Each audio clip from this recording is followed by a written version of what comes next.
Today we're gonna visit a few places to collect some protection money. 2 restaurants and a motel outside of town. Bill at the motel was late last time because he had a few problems. So today, he'll pay a little more. You may have heard about how criminals can prey on businesses using various threats. That certainly isn't the case with us. People who pay us receive services, which the police certainly can't provide them with.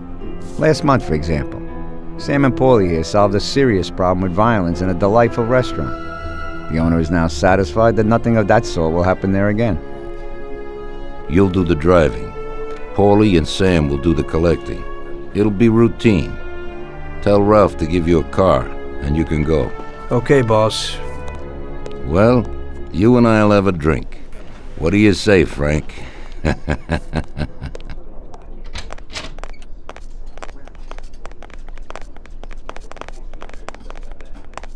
We'll talk when you return. We'll sort this out later, Tommy.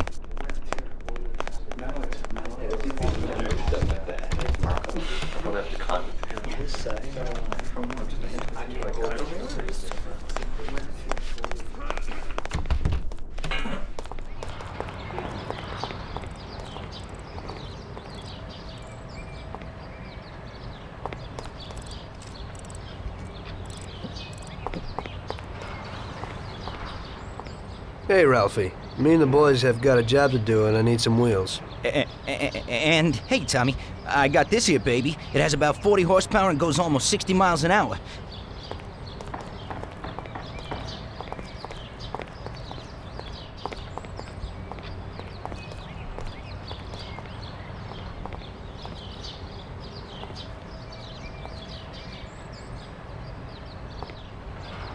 Ain't nothing swanky, but it's a good enough drive. You get into it easy. You just take this little baby and stick it in here.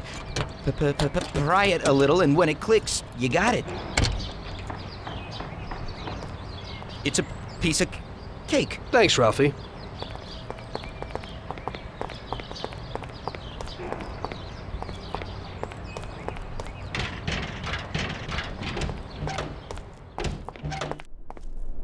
Hey, Vincenzo. I need some kind of gun. Hey, Tom, I think this'll do the trick.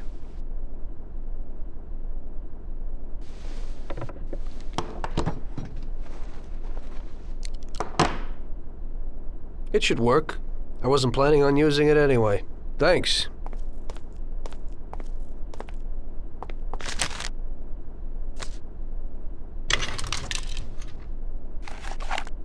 I ain't got no time now. I gotta do something.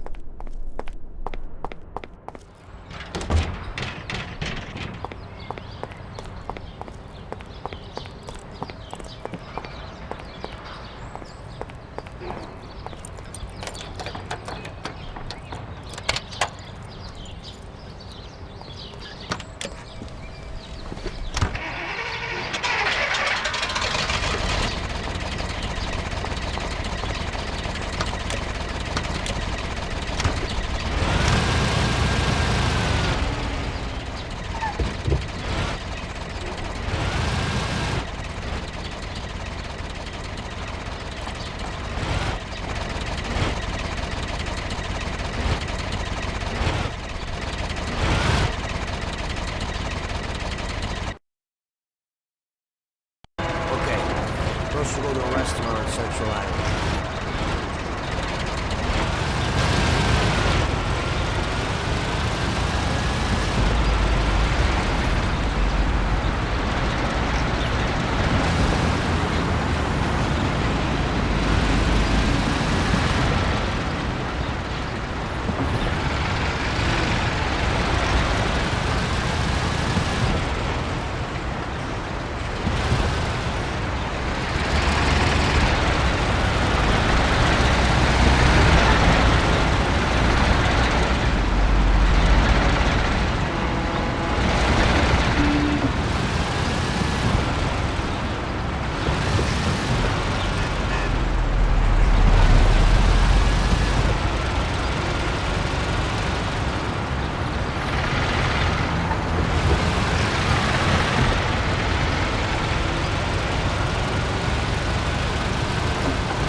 not Hoboken, because I'm on paper.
Wait for us here, Tom.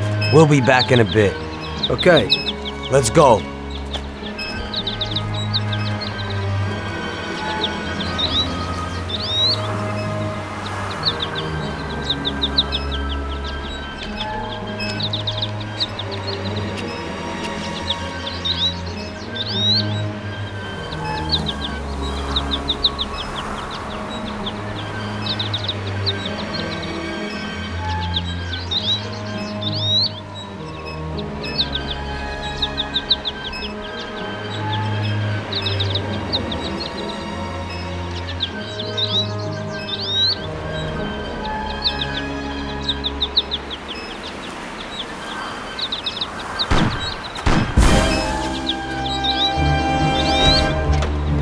Shit! Bastards! Tom, I took one! It hurts! Jesus Christ, Paulie! Tell Salieri from here on out this place is ours. Capiche? Don't come back here, you'll end up in worse shape than your friends. Get Sam! They want to beat some information out of him. Get him out of there. But I gotta get you to a doctor. That'll wait. First, get Sam.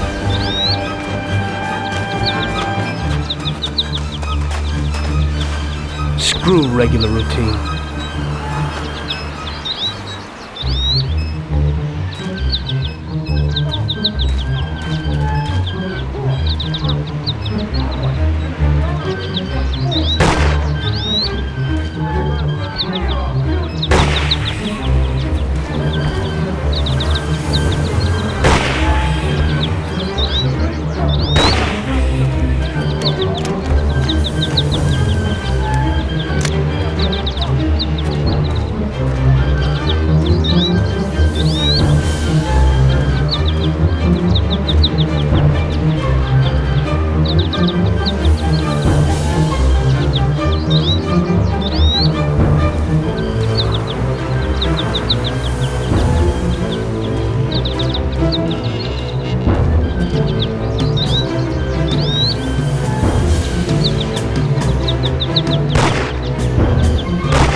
Come on, you get in.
Get up, Sam. It's over. He really went to work on you, buddy.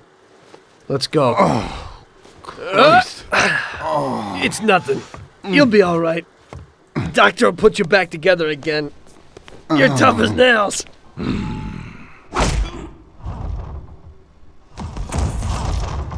Oh, shit!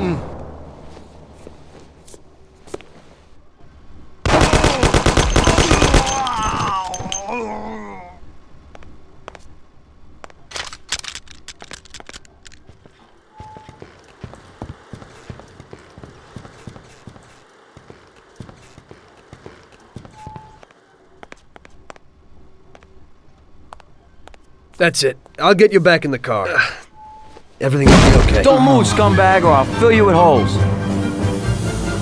Come on, just try it. You won't get past me. Sure thing, buddy. Just stay cool. Everything's okay. Just go. No problem. Just try it. No. God. Go. Get him.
that's regular routine, wonder what the next job will be like.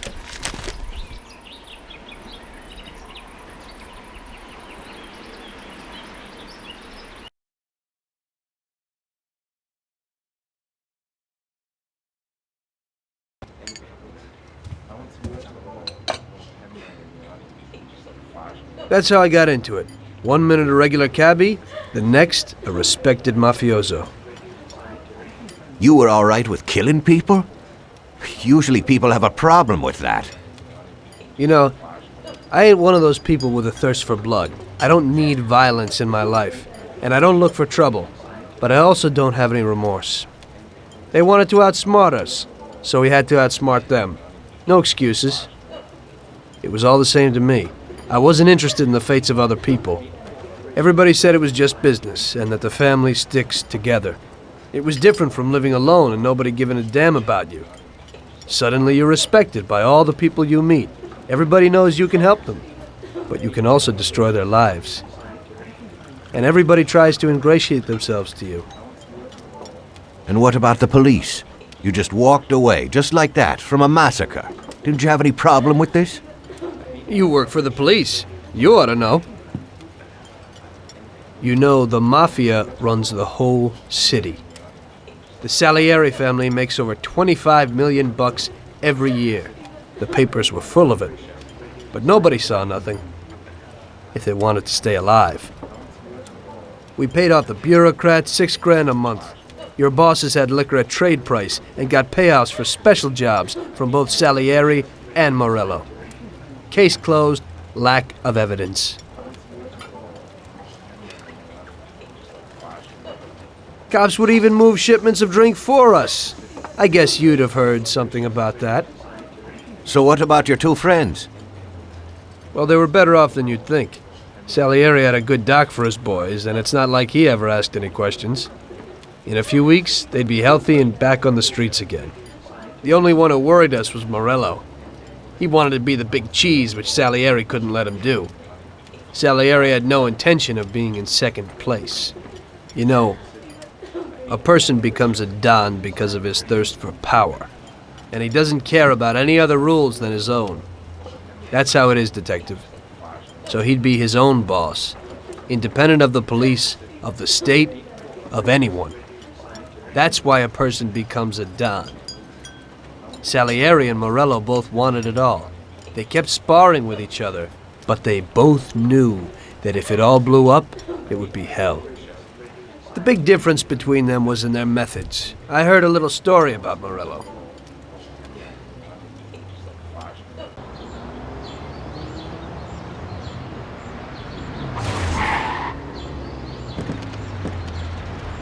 I'm sorry, sir.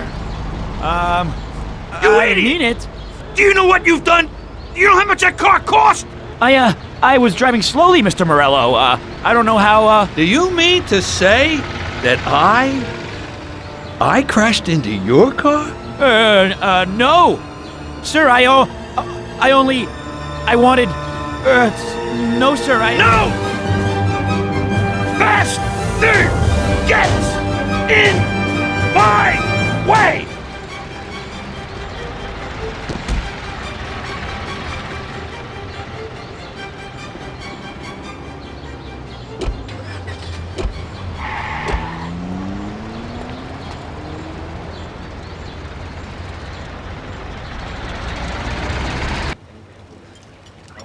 Salieri built his respect as a businessman. Everybody knew that they didn't need to fear him if they did what they should. They knew that if they needed something, they could come to Mr. Salieri. So Salieri made friends, often helped people with various problems, and expected the same in return. When somebody crossed him, they broke a cardinal rule, and everybody knew what would happen. Morello was just a mean bastard. He built his power through violence. Even his friends feared him.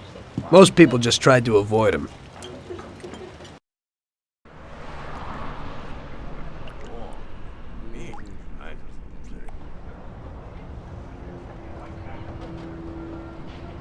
Listen, Tommy, I have a delicate job for you. I don't know anyone else who could do it better than you. You're a good driver, and you have experience. Well, To make it simple, tomorrow all the best motors are going to race at the city track. And I bet on one kid who's been a favorite up until now. I helped him along in his career a little. I like fast cars, and I said to myself that I could make back a little on that investment, you understand. And then Ralphie starts saying that some European has come over, and his car is certain to win. Ralphie knows cars. He's real good with them. But otherwise he's a complete moron. What, he couldn't have told me before I bet on the kid? But still, what the hell is a guy, God knows from where, doing here? These are American races.